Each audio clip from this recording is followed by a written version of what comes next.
तुम क्या कर रहे हो? मक्खन अच्छे से जम गया है।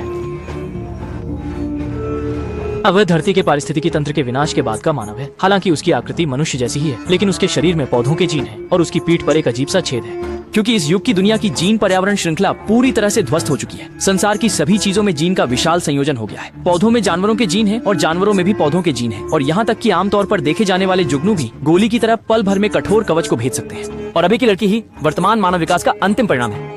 उससे पहले मानव शुद्ध मानव जीन को क्लोन करने का प्रयास कर चुके थे, लेकिन इसका परिणाम केवल एक बिना बालों वाला भयानक रूप से सफेद बच्चा ही निकला। उसकी जीन अव्यवस्थित है, वो बोल नहीं सकता, और उसकी जीवन जीविका की क्षमता शिशु के समान है। लेकिन अच्छी बात यह है कि मनुष्यों ने अनगिनत प्रयोगों के बाद अंततः क्लोनिंग में सफलता प्राप्त की। इस लड़की को लड़की कहना गलत होगा, बल्कि उसे इंसान कहना ज्यादा सही होगा, क्योंकि वह एक लिंगहीन व्यक्ति है जो सिर्फ बाहर से लड़की जैसी दिखती है। मूल रूप से मानव उच्च अधिकारी उसे एक उच्च स्तरीय प्रयोगशाला में संशोधन के लिए भेजना चाहते थे, परंतु उनकी योजना के बीच में ही विमान दुर्घटनाग्रस्त हो गया, जिसका मतलब है कि लड़की पहले ही संकट में फंस चुकी है। क्योंकि प्रलय के वातावरण में कुछ मनुष्य अपनी किस्मत बदलने का प्रयास कर रहे थे। वे विशेष रूप से क्लोन खोजते थे और उनसे अपने जीन में बदलाव करने का प्रयास करते थे, और लड़की का विमान हादसा उनका प्राथमिक लक्ष्य बन गया। हालांकि जब लड़की गंभीर रूप से घायल थी और जल्द ही पौधे द्वारा खा ली जाने वाली थी, तब एक और दयालु लड़की वहां आई। उसने लड़की को बचाया और उसके घावों को ठीक किया, और उसने योजना बनाई कि लड़की के ठीक होने के बाद उसे किले के अंदर वापस भेज देगी। हालांकि उन्हें यह उम्मीद नहीं थी कि स्थानिक नगर प्रमुख जल्द ही लड़की का पता लगा लेगा। छिपने की जगह में ठीक जब लड़की निकलने के लिए तैयार थी, तभी वह दरवाजे पर आया।